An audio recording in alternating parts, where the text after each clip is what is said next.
বন্ধুরা, আশা করি তোমরা সবাই ভালো আছো। তোমার চ্যানেলে তোমাদের সবাইকে স্বাগতম। তো আজ আমি উচ্চ মাধ্যমিক 2025 ছাত্রছাত্রীদের জন্য উচ্চ মাধ্যমিকের একটা প্রশ্ন শেয়ার করছি। প্রশ্নটি টেস্ট পরীক্ষার প্রশ্ন। তো প্রশ্নটা খুবই ইম্পর্ট্যান্ট এবং আজকের আলোচনার মধ্যে আমরা এই প্রশ্নের এমসিকিউ এবং এসিকিউ প্রশ্নের উত্তরগুলো সম্পর্কে তো অবশ্যই আলোচনা করব। তার সঙ্গে ব্রড যে 8 মার্কের কোশ্চেনগুলো রয়েছে সেগুলোও একটু দেখবো। এবং তোমরা জানো যে ইতিপূর্বে তোমাদের জন্য আমি সাজেশন দুটো ধরেছিলাম। তো এই যে প্রশ্নটা রয়েছে এখানেও সেই সাজেশনের ভেতরে হুবহু কমন এসছে। এবং তোমাদের বলে রাখি, ফাইনালেও কিন্তু যে সাজেশন তোমাদের জন্য তুলে ধরেছি তার মধ্যে থেকেই হুবহু কমন আসবে। যারা দেখোনি তারা চ্যানেল প্লেলিস্টে গিয়ে দেখে নিতে পারো। আর এই প্রশ্নগুলো অবশ্যই জেনে রাখো, কারণ এখান থেকে প্রচুর প্রশ্ন তোমরা পরীক্ষাতে পেতে চলেছো, এটুকু শুধু বলে রাখতে পারি। তো চলো পরপর আমরা প্রশ্ন এবং উত্তরগুলো জেনে নিই। আমাদের প্রথম প্রশ্ন দেখো। প্রথমে আমাদের এমসিকিউ প্রশ্ন স্বাভাবিকভাবে 24টা আসে আমাদের পরীক্ষাতে এবং 24টার উত্তর লিখতে হয়, কোনো কিন্তু আমাদের থাকে না। তো চলো কী কী প্রশ্ন রয়েছে তার সঙ্গে উত্তরগুলো সম্পর্কে আমরা একটা ডিটেলস আলোচনা করে নিই। প্রথম প্রশ্ন আমাদের রয়েছে, ইতিহাস রচনায় ধ্রুপদী যুগ বলতে বোঝায় মধ্যযুগের ইতিহাস রচনা, রেনেসাঁস যুগের ইতিহাসবিদ্যা, আধুনিক ইতিহাসবিদ্যা নাকি গ্রিক রোমান ইতিহাস রচনা পদ্ধতি? তো উত্তরটা কী হবে? উত্তরটা হচ্ছে গ্রিক রোমান ইতিহাস রচনা পদ্ধতি। ওকে, পরবর্তী প্রশ্ন, ভারতের কোথায় ইন্ডিয়ান মিউজিয়াম আছে? তো এক্ষেত্রে আমাদের উত্তর অপশানে রয়েছে দিল্লি, রোমান, কলকাতা, নাগপুর। তো উত্তর হচ্ছে কলকাতা। পরবর্তী প্রশ্ন, যে নীতির মাধ্যমে কোনো শক্তিশালী দেশ অন্যান্য দুর্বল দেশকে নিজের শাসনের আয়তায় নিয়ে আসে তাকে বলা হয় কি? অপশানে রয়েছে সাম্রাজ্যবাদ, উপনিবেশবাদ, জাতীয়তাবাদ নাকি এগুলির কোনোটিই নয়? তো উত্তরটা কী হবে? কোনো শক্তিশালী দেশ অন্যান্য দুর্বল দেশকে নিজের শাসনের আয়তায় নিয়ে আসে তাকে বলা হয় সাম্রাজ্যবাদ। পরবর্তী প্রশ্ন, দক্ষিণ আফ্রিকার শেষ প্রান্তে ছিল কি? উত্তমস্যা অন্তরীপ, ফিলিপাইন অন্তরীপ, ফকল্যান্ড দ্বীপপুঞ্জ নাকি পানামা যোজক? তো এক্ষেত্রে উত্তরটা কী হবে? উত্তমস্যা অন্তরীপ। পরবর্তী প্রশ্ন, কোন আইনের মাধ্যমে বাংলার গভর্নর জেনারেল পদের সৃষ্টি হয়? পিট প্রণীত শাসন আইন, রেগুলেটিং আইন, 1973-এর চার্টার আইন নাকি 1813-এর চার্টার আইন? বাংলার গভর্নর জেনারেল পদের সৃষ্টি হয় রেগুলেটিং আইন অনুসারে, অর্থাৎ উত্তর বিভাগ। কোন দেশের সম্রাট মনে করতেন যে অন্য কোনো দেশের সঙ্গে তাদের যোগাযোগের প্রয়োজন নেই? চীন, ভারত, জাপান, ইন্দোনেশিয়া। কোন দেশের সম্রাট মনে করতেন যে অন্য কোনো দেশের সঙ্গে তাদের যোগাযোগের প্রয়োজন নেই? উত্তর হচ্ছে চীন। ঠিক আছে, পরবর্তী প্রশ্ন, পলাশী থেকে পার্টিশন গ্রন্থটি কার লেখা? অপশানে রয়েছে শেখর বন্দ্যোপাধ্যায়, ডেভিড আর্নড, তারপরে হচ্ছে বিধানচন্দ্র নাকি ডি.এইচ. বেইলি? তো উত্তরটা কী হবে? উত্তর হচ্ছে তোমার শেখর বন্দ্যোপাধ্যায়ের লেখা পলাশী থেকে পার্টিশন গ্রন্থটি। আচ্ছা, পরবর্তী প্রশ্ন, স্তম্ভ মিলন। এদিকে রয়েছে দেখো কয় স্তম্ভে রয়েছে তোমার তাইপিং বিদ্রোহ, বক্সার বিদ্রোহ, শতদিবসের সংস্কার, চৌঠা মে আন্দোলন। আর ক্ষয় স্তম্ভে রয়েছে প্রিন্স চুয়ান, কাউ ইউয়ে, চে তুশিউ আর হ্যাংশিউ চুয়ান। তো স্বাভাবিকভাবে যে উত্তরগুলো তাইপিং বিদ্রোহের সঙ্গে কী হবে? হ্যাংশিউ চুয়ান অর্থাৎ ডি দাগ। তারপরে তোমার বক্সার বিদ্রোহের সঙ্গে কী হবে? বক্সার বিদ্রোহের সঙ্গে হচ্ছে প্রিন্স তুয়ানের সম্পর্ক রয়েছে। তারপরে শতদিবসের সংস্কার যেটা রয়েছে দেখো, তার সঙ্গে কাউই এর সঙ্গে সম্পর্ক রয়েছে। আর চৌঠা মে আন্দোলনের সঙ্গে চেতুশিউ। তো স্বাভাবিকভাবে এখানে আমাদের যে বিকল্পগুলো এরকমভাবে থাকবে, তো বিকল্পগুলোর মধ্যে আমাদের উত্তরটা হবে তোমার ডি দাগেরটা। ঠিক আছে, পরবর্তী প্রশ্ন আমরা চলে আসি।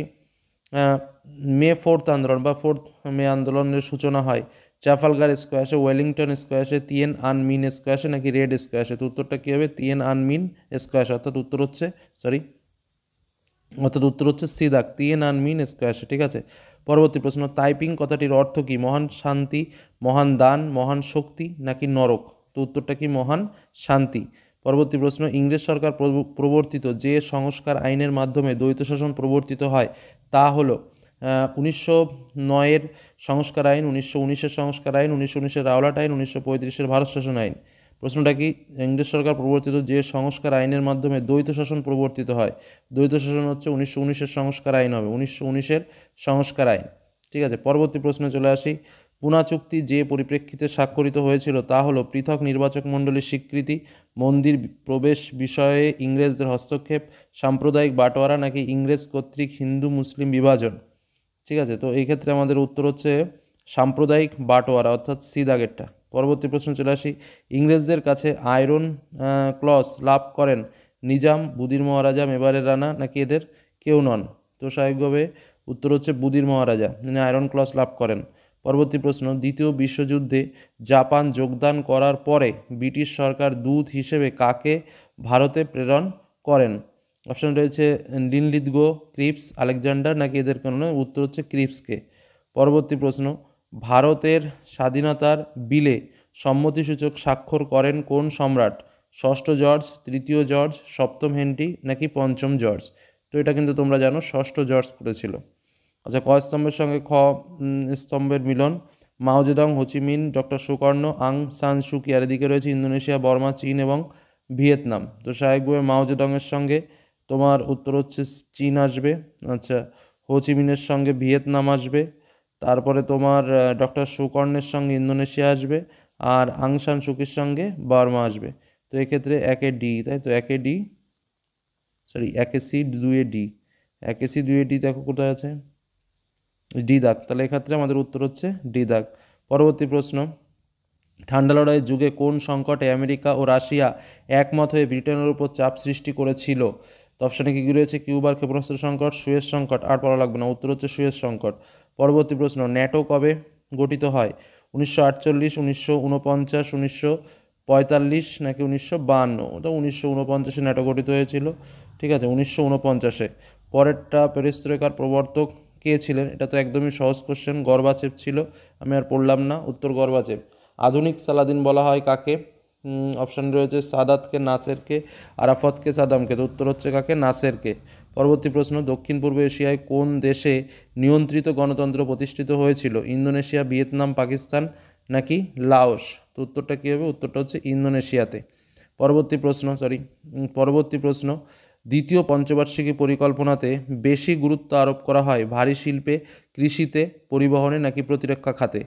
আচ্ছা, দ্বিতীয় পঞ্চবার্ষিকী পরিকল্পনাতে ভারী শিল্পে বেশি গুরুত্ব আরোপ করা হয়েছিল, দ্বিতীয়টাতে শিল্পে, ভারী শিল্পে। পরেরটা হচ্ছে কি বললাম, পরেরটা হচ্ছে SAFTA স্বাক্ষরিত হয়েছিল 2004 খ্রিস্টাব্দে, 2002 খ্রিস্টাব্দে, 2006 খ্রিস্টাব্দে, 2007 খ্রিস্টাব্দে। তো এটা হচ্ছে 2002 খ্রিস্টাব্দে SAFTA, sorry sorry sorry sorry very sorry 2004 খ্রিস্টাব্দে স্বাক্ষরিত হয়েছিল SAFTA। ঠিক আছে। আচ্ছা, পরবর্তী প্রশ্ন চলে আসি। সার্ক প্রথম প্রতিষ্ঠিত হয়েছিল কোথায়? কাঠমান্ডুতে, ঢাকায়, দিল্লিতে, ইসলামাবাদে। তো সার্ক প্রথম প্রতিষ্ঠিত হয়েছিল ঢাকাতে। ঠিক আছে, চলে আসি পরবর্তী প্রশ্নে। আমাদের এসএকিউ টাইপের প্রশ্ন, যাই হোক 16টা থাকবে, অথবা থাকবে কিছু কিছু প্রশ্নে, সব প্রশ্ন অথবা থাকবে না। প্রথম প্রশ্ন, 15-16 শতকের কোন ঘটনা সারা বিশ্বকে প্রভাবিত করেছিল? উত্তর লিখবে ভৌগোলিক আবিষ্কার। কলম্বাস কবে আমেরিকা আবিষ্কার করে? উত্তর লিখবে 1492 খ্রিস্টাব্দে। আফ্রিকার দুটি ফরাসি উপনিবেশের নাম লেখো। উত্তর লিখবে আলজেরিয়া এবং টিউনিস। পরবর্তী প্রশ্ন, বর্ণ বৈষম্য নীতি কোন দেশে বলবৎ হয়? উত্তর হচ্ছে দক্ষিণ আফ্রিকায়। কে কোন যুদ্ধের দ্বারা পাঞ্জাব দখল করে? উত্তর লিখবে লর্ড ডালহৌসি দ্বিতীয় ইঙ্গো শিখ যুদ্ধের দ্বারা, যেটা হয়েছিল 1849 খ্রিস্টাব্দে। পরবর্তী প্রশ্ন, বোর্ড অফ কন্ট্রোল কিভাবে গঠিত হয়? আচ্ছা, বোর্ড অফ কন্ট্রোল হচ্ছে 1784 সালে গঠিত হয়েছিল, পিটের ভারত শাসন আইন অনুসারে গঠিত হয়েছিল। এটুকু লিখতে পারো, বা একটু বিস্তারিত লিখতে পারো যে পিটের ভারত শাসন আইন অনুসারে ব্রিটিশ মন্ত্রিসভা, রাষ্ট্র সচিব, অর্থ সচিব ও ইংল্যান্ড রাজ মনোনীত সদস্যদের নিয়ে বোর্ড অফ কন্ট্রোল গঠিত হয়েছিল। ঠিক আছে। অথবাতে রয়েছে কোন সন্ধির মাধ্যমে প্রথম আফিম যুদ্ধের সমাপ্তি ঘটেছিল? উত্তর হচ্ছে নানকিং চুক্তি, যেটা 1842 সালে হয়েছিল। কলকাতা সংস্কৃত কলেজকে স্থাপন করেন জেমস প্রিন্সেপের সুপারিশে লর্ড আমহার্স্ট। কি বললাম? জেমস প্রিন্সেপের সুপারিশে লর্ড আমহার্স্ট। স্বামী বিবেকানন্দ কি উদ্দেশ্যে রামকৃষ্ণ মিশন স্থাপন করেছিলেন? সারা বিশ্বে মানব কল্যাণের আদর্শ। এবার তোমাদের সামনে সম্পূর্ণ নোটিফিকেশনটাও তুলে ধরি। এই যে নোটিফিকেশন, যেটা কিন্তু এই বছরের জন্য বেরিয়েছে 21/11/2024 তারিখে। এখানে কিন্তু যে কথাগুলো এতক্ষণ আমরা আলোচনা করলাম, মাধ্যমিকে 60% নম্বর, উচ্চ মাধ্যমিকে 60% নম্বর, এবং একটা নতুন অফিসিয়াল পোর্টাল খোলা হয়েছে, তার সম্পূর্ণ যাবতীয় যে নোটিফিকেশন সেটা কিন্তু এটার মধ্যেই একদম পরিষ্কারভাবে তুলে ধরা হয়েছে। তো এই হলো সেই গভর্নমেন্ট নোটিফিকেশন, যার মাধ্যমে আমরা এত কথা বলছি, বা এই যে অ্যাপ্লিকেশন শুরু হয়েছে তার একদম যথাযথ নথি। এইগুলো আমাদের আজকের আলোচনা। ভালো লাগলে লাইক করো, বন্ধুদের সঙ্গে শেয়ার করো, কোনো কিছু জানার প্রয়োজন হলে অবশ্যই কমেন্ট করো। সাইমনের নেতৃত্বে প্রতিষ্ঠিত হয়। আচ্ছা, তারপরে 1928 গুজরাটে কোন অঞ্চলের কৃষকরা কর বন্ধ আন্দোলন শুরু করেছিলেন? বারদৌলিতে। 1940 মুসলিম লীগের লাহোর অধিবেশন গুরুত্বপূর্ণ কেন? কারণ এই অধিবেশনে মুসলিমদের জন্য পৃথক সার্বভৌম রাষ্ট্রের দাবি তথা পাকিস্তান রাষ্ট্রের দাবি উত্থাপিত হয়েছিল। আচ্ছা, নেভাল সেন্ট্রাল স্ট্রাইক কমিটি এর প্রেসিডেন্ট কে হন? MS খান্না। কি বললাম? MS খান। আর অথবাতে রয়েছে নুগুয়েন গিয়াপ কে ছিলেন? তিনি ছিলেন ভিয়েত মিন বাহিনীর সেনাপতি। কি বললাম? ভিয়েত মিন বাহিনীর সেনাপতি। পরবর্তী কোশ্চেন, তরুণের স্বপ্ন গ্রন্থটি কার লেখা? সুভাষচন্দ্র বসুর লেখা। PLO এর পুরো নাম কি? Palestine liberation organisation. কি বললাম? Palestine liberation organisation. পরবর্তী প্রশ্ন, কে ধর্মীয় জাতীয়তাবাদী আন্দোলনকে রাজনৈতিক আন্দোলনে রূপান্তরিত করেছিলেন? Doctor Theodor Herzl. কি বললাম? Doctor Theodor Herzl. অপশানে রয়েছে কি? অথবাতে রয়েছে গণপ্রজাতন্ত্রী চীনের প্রথম চেয়ারম্যানকে? মাও জেদং। কি বললাম? ময়াকার ও মাও জে, তারপর হচ্ছে দং, মাও জে দং। ঠিক আছে। পরবর্তী প্রশ্ন, কবে বাংলাদেশকে ইসলামিক রাষ্ট্র হিসেবে ঘোষণা করা হয়? 1988 খ্রিস্টাব্দে। আচ্ছা, অথবা বাংলাদেশের পার্লামেন্টের নাম কি? জাতীয় সংসদ পার্লামেন্টের নাম। কোন সম্মেলনে পাকিস্তান বাংলাদেশকে স্বীকৃতি দিয়েছিল? কোন সম্মেলনে? আচ্ছা, 1974 খ্রিস্টাব্দে লাহোরে অনুষ্ঠিত ইসলামিক সাবমিট। ঠিক আছে, আবারও বলছি 1974 খ্রিস্টাব্দে লাহোরে অনুষ্ঠিত ইসলামিক সামিটে। আচ্ছা, পরবর্তীতে চলে আসি ব্রড কোশ্চেন কী কী রয়েছে একটু দেখে নাও। পেশাদারি ইতিহাস বলতে কী বোঝো? পেশাদারি ইতিহাসের সঙ্গে অপেশাদারি ইতিহাসের পার্থক্য। সাম্রাজ্যবাদ বলতে কী বোঝো? সাম্রাজ্যবাদ উদ্ভবের কারণ। অবশিল্পায়নের কারণগুলো কী কী? ভারতীয় অর্থনীতিতে অবশিল্পায়নের প্রভাব।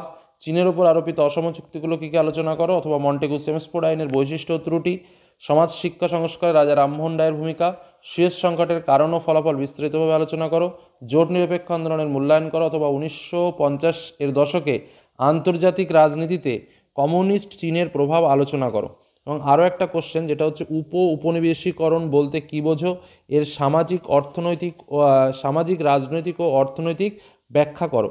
তো এই হলো আমাদের ব্রড টাইপের যে প্রশ্নগুলো রয়েছে, সেই প্রশ্নগুলো তোমাদের সামনে শেয়ার করলাম। তো এই প্রশ্নগুলোও কিন্তু ভালো। আর তার সঙ্গে যে মূল বিষয়, সেটা হচ্ছে যে শর্টগুলো আমি তোমাদের সামনে শেয়ার করলাম, প্রত্যেকটা শর্ট কিন্তু ভেরি ভেরি ইম্পর্ট্যান্ট। এটা কিন্তু মাথায় রেখো, কারণ এই প্রশ্নগুলোর মধ্যে থেকে একাধিক প্রশ্ন কিন্তু তোমরা পরীক্ষাতে পেতে চলেছো, এটা কিন্তু মাথায় রেখো। আর ব্রডগুলোও একটু দেখে রাখবে, কারণ এই প্রশ্নের মধ্যে দিয়েও কিন্তু অনেক প্রশ্ন তোমরা পরীক্ষাতে পাবে। এবং এটুকু তোমাদের বলে আজকের আলোচনা শেষ করলাম। ধন্যবাদ।